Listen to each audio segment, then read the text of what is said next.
I'm here at Vivetto Growers Nursery to talk to you about some salvias today. So salvias they're a huge family of these really beautiful flowering plants. Gorgeous foliage, they vary so differently, so you can have such a variety in the one family of salvias. This one here is called the Mystic Spires. It has this really beautiful bluish purple bloom spike that comes on top of this gorgeous green, like a bright green foliage. Bees lose their little minds over this plant. Blooms spring all the way down through fall, and then it's perennial, so it just goes dormant, and you cut it right back. It'll grow right back out of the ground the next spring as soon as it starts to warm up. That's one of my favorites.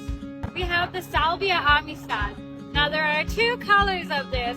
First I'm going to show you this purple one. It is a gorgeous plant. It gets about 3 to 4 feet tall and wide, so it can take up a pretty good amount of space in your garden. Beautiful, vibrant purple flowers with these beautiful blackish colored bracts at the back end of the flower.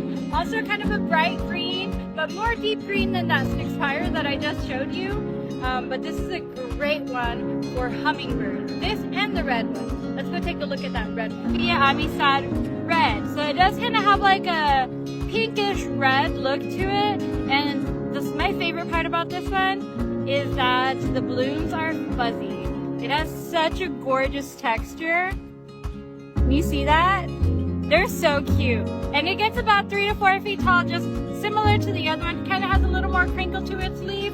But man, do the hummingbirds love this one. Here's the Salvia Greggii. It's a Texas native. A lot of people call it autumn sage, but it looks beautiful in the fall. So as you can see, there are a ton of different varieties that we offer here at Vivetto Growers Nursery for you to come check out and add to your yard. All salvias are wonderful perennials that attract all sorts of different pollinators to your yard. Come check us out.